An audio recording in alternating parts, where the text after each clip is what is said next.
नहमदुहुन्नसल्ली अला रसूलिल करीम। नाज़रीन किराम, जब से हमारी कांग्रेस इख्तिदार में आई है, हमारे तेलंगाना का हाल इतना बुरा है कि फरियाद किससे करें हमारी समझ में नहीं आ रहा है। और जो ओहदा जिम्मेदारी का है वो ओहदा हमारे सीएम साहब ने अपने पास रखा है और ये समझ रहे हैं कि आप सिर्फ ओहदा रखने से पूरे हालात शहर के तेलंगाना के अच्छे हो जाएंगे। ये आपकी गलतफहमी है।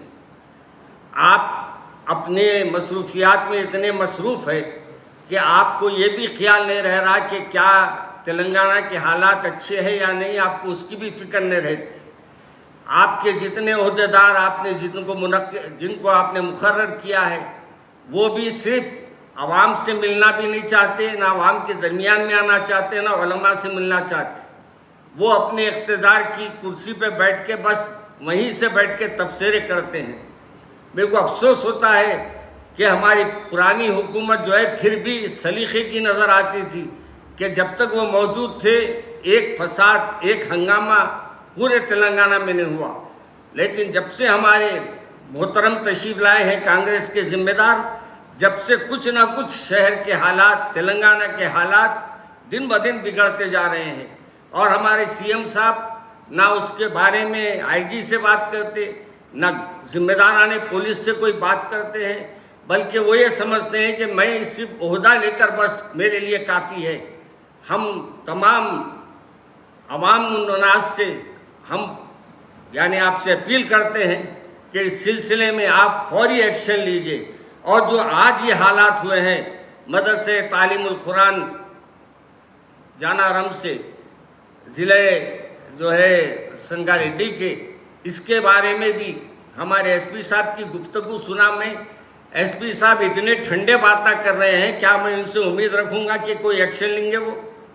और याद रखिए, आप मुसलमान आपको लाए हैं तो आपसे ये उम्मीद लेके लाए हैं कि आप हमारे मसाजिद की, मदरसों की हिफाजत करेंगे और हमारी हिफाजत करेंगे। मगर अफसोस ये होता है कि आप हिफाजत की जगह हमारे लिए ही मसाइल पैदा कर दे रहे हैं। और मैं हमारे मोहम्मद अली शब्बीर साहब से भी कहता हूँ, जो अपने ओहदे के बारे में बार बार कहते हैं, मैं ये कहता हूँ कि आप उलमा से मिला कीजिए। आप सियासी हल्कों में जाते होंगे, उलमा के घरों को जाइए और मिलिए उनसे, मिल के उनसे पूछिए कि भाई आपकी क्या ज़रूरतें हैं। उनकी ज़रूरतें मदारिस की जिम्मेदार वालों से मिलिए, उनकी क्या ज़रूरतें हैं मालूम कीजिए, उनके हालात अतराफ के मालूम कीजिए। जब तक आप एक ओहदे पे फायज है इसको अंजाम दीजिए, वरना आपको भी भूलने लोग देने लगाएंगे।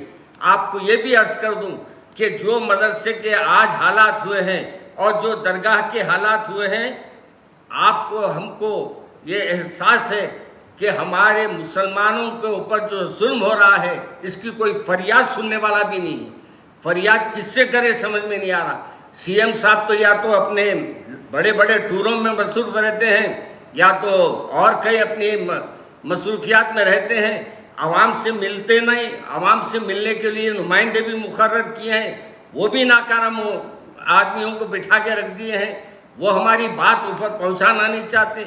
इसलिए मैं हमारे सीएम साहब से गुजारिश करूंगा कि इस सिलसिले में फौरी एक्शन लीजिए और फौरी इसमें जो भी ये लोगों ने इसमें जो ज़्यादतियाँ की हैं और ये फ़िरक़ा परस्त जहन रखने वाले हैं, इनके ऊपर फौरी एक्शन लीजिए और इनके बारे में अखबारात में बताइए कि इन पर क्या एक्शन लिया गया।